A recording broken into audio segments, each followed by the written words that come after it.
Hey guys, it's Suzanne and welcome to my 40-week update. So this week I wanted to talk to you guys a little bit about body dysmorphia and some of the changes that go along with losing a lot of weight. I've talked about this a lot on Instagram lately, and it's definitely something that I'm struggling with, and I figured some of you might be as well. I think this is one of those really cool things to have pictures for, because when you can do a side-by-side comparison on days that you wake up and you feel like maybe you haven't gotten that far or you have so much further to go, you can look at those side-by-side pictures and be like, okay, listen, I am doing this, I'm doing well, and I need to give myself credit for how far I've come. I think we all have a tendency to look at how much further we have to go, or then nitpicking on loose skin or, different areas of our body. And that's totally normal, but I definitely think that it's good for all of us to be aware that body dysmorphia really is a real thing.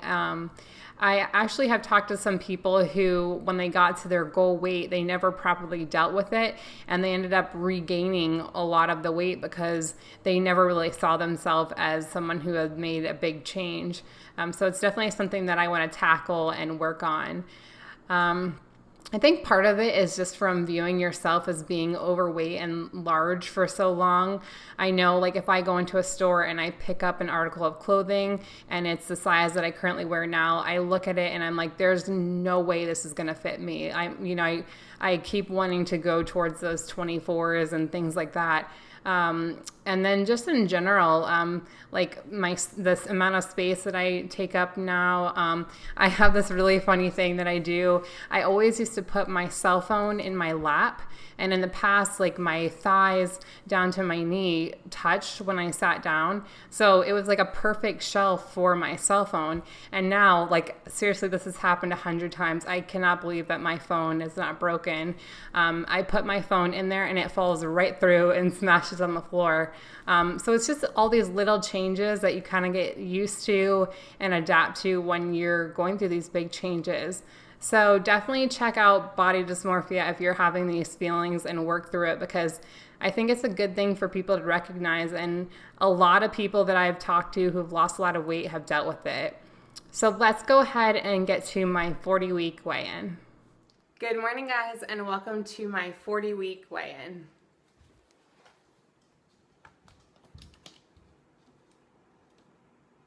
(202.4). So that is up 0.6 pounds from last week.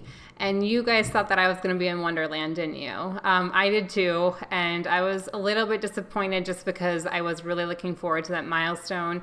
But it kind of serves me right for focusing on a number so much when I tell everyone not to do that. But really, I think that it's just my period. I just got it. So it's kind of normal for me to have the water fluctuations at that time. I'm really not worried about it. I know I say this every video, but I feel so amazing that the number truly is secondary. Now, I will have an awesome celebration and probably good cry when I hit 199, but it's just going to tease me, and I'm going to fight for it like I have all along. So I'm just going to stay the course, stay on track, and it will eventually be here. So let's go ahead and get to this week's Keto Spotlight. This week's Keto Spotlight is on Rachel and her husband, Mark. And I asked you guys on Instagram who inspires you, and you guys got a 2-for-1 and an incredible story. So here are their stats. Rachel is 40 years old and 5'8". She started the ketogenic diet with her husband, Mark, on March 1st, 2015 at 353 pounds. She currently weighs 243 pounds, which is a total weight loss of 110 pounds. Her husband, Mark, is 41 years old and 6'2". He started at the same time at 324 pounds and currently weighs 252 pounds, which is a total weight loss of 72 pounds. So thumbs up to Rachel and Mark for losing a combined amount of 182 pounds. That is absolutely incredible, and I love to hear stories of husbands and wives just jumping in and supporting each other and making these awesome lifestyle changes. So I asked them what their favorite foods are on keto, and their favorites are meat and veggie combo pizza with a crust made of egg and cheese, bacon, but especially BLT lettuce wraps, and turkey and cream cheese wrapped pickle spears. I asked them what their advice would be to someone who is new or starting keto, and they said, do your research. Carbs are hidden everywhere. Get a carb counter and read the labels. Set up for success by stocking keto foods in your fridge and pantry and meal plan. Keep it simple. I like salads and things I can whip up in a pinch. If it feels complicated or like a chore, you're less likely to stick with it.